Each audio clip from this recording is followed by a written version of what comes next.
कोटा में आज समता आंदोलन समिति की प्रदेश कार्यकारिणी की महत्वपूर्ण बैठक आयोजित हुई। बैठक में यूजीसी से जुड़े प्रावधानों और एससी एक्ट 2019 को लेकर चर्चा की गई।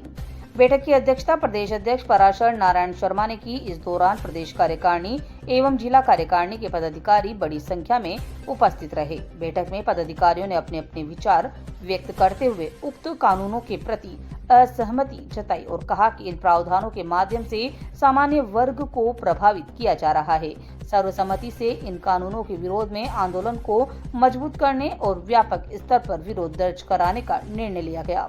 बैठक के पश्चात पदाधिकारियों और कार्यकर्ताओं ने महावीर नगर क्षेत्र में आक्रोश रैली निकाली। रैली के माध्यम से यूजीसी सहित अन्य कानूनों के खिलाफ जन जागरण का प्रयास किया।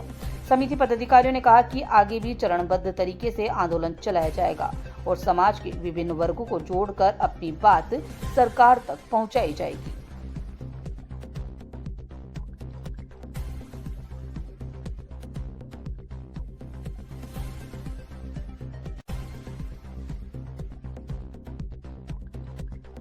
UGC, go back, go back. UGC, go back, go back. UGC, go back, go back. UGC, go back, go back. UGC, go back, go back. UGC, go back, go back. UGC, go back, go back. UGC, go back, go back. UGC, go.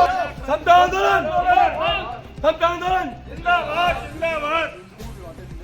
विभाजन विवाद नहीं करेगा। नहीं बर्दाश्त करेगा। विभाजन हिंदुओं पे विवाद, हिंदुओं पे काला कानून वापस लो, काला कानून, काला कानून। यूजीसी को बैक, यूजीसी को बैक। समता आंदोलन जिंदाबाद, समता आंदोलन जिंदाबाद, जिंदाबाद, जिंदाबाद, समता आंदोलन जिंदाबाद, जिंदाबाद, जिंदाबाद। आज कोटा में समता आंदोलन के प्रदेश कार्यकारिणी की बैठक संपन्न हुई है, जिसमें काफी महत्वपूर्ण निर्णय लिए गए हैं।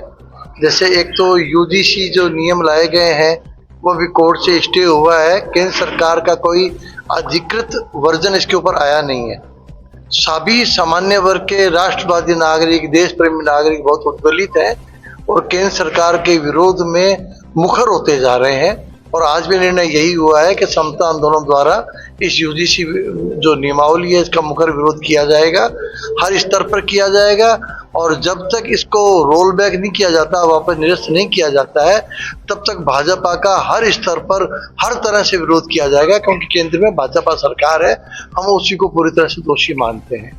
दूसरा निर्णय यह हुआ है कि जैसे ओबीसी का उपवर्गीकरण बहुत ज्यादा जरूरी है, अपने जो उपवर्गीकरण किया जाना चाहिए। राजस्थान में टूटा फूटा सा किया हुआ है, जैसे गुजरों को एसबीसी के नाम से दिया हुआ है, 5% बढ़ा के दिए, ये गलत है। ओबीसी में उन जातियों को प्रमुखता दी जानी चाहिए जिनको आज तक कोई लाभ मिला ही नहीं है, और 4-5 जातियां जो सारा लाभ बढ़ते जा रही हैं उनको मिनिमाइज किया जाना चाहिए और एक ग्रुप में डाल करके, जैसे वर्मा आयोग ने रिकमेंड कर रखा है, राजस्थान का वर्मा आयोग ने, उसी पैटर्न पर ओबीसी का उपवर्गीकरण किया जाना चाहिए। हमने जो रिट लगा रखी है उसको परस्यू किया जाएगा, सरकारी स्तर पर भी, केंद्र सरकार के स्तर पर भी और न्यायिक स्तर पर भी किया जाएगा। तीसरा, SC ST से क्रीमी लेयर को बाहर किया जाना बहुत ज्यादा जरूरी है। इसके लिए भी आज निर्णय किया गया। हमारी रिट पेंडिंग है। अभी सुप्रीम कोर्ट ने 10-15 दिन पहले तारीख पड़ी थी, तो केंद्र सरकार से एफिडेविट मांगा हमारी रिट पर, जो 2018 से पेंडिंग है।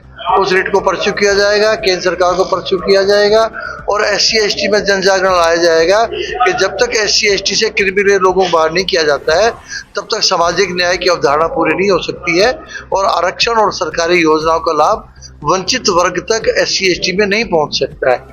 तो एक मुद्दा ये भी आज डिसाइड किया गया है, निर्णय लिया गया है कि जो TSP एरिया राजस्थान का, उसमें बड़े असंवैधानिक रूप से जो सरपंच हैं, प्रधान हैं, नगर पालिका अध्यक्ष हैं, उनके 100% पदों को आरक्षित कर दिया गया है। ओबीसी को, जनरल को कोई ऐसे कोई मतलब आरक्षण नहीं है, मतलब कोई मौका ही नहीं है, वर्षों बरस से चले आ रहे हैं। ये पूरी तरह से असंवैधानिक है। इसको चैलेंज करने के लिए हम प्रयास कर रहे हैं और हमारे पास 14-15 पिटीशन आ चुके हैं TSP एरिया के। जल्दी रिट लगा करके लोगों को ध्यान आकर्षित किया जाएगा और TSP एरिया में भी एक सामाजिक न्याय की अवधारणा को बलवती करते हुए जो 100% आरक्षण दिया हुआ है लोकल बॉडीज में, पंचायती राज के अंदर प्रमुख पदों पर उसको समाप्त करवाने के लिए प्रयास किया जाएगा, न्याय के स्तर पर भी, सरकारी स्तर पर भी और जनता के स्तर पर भी।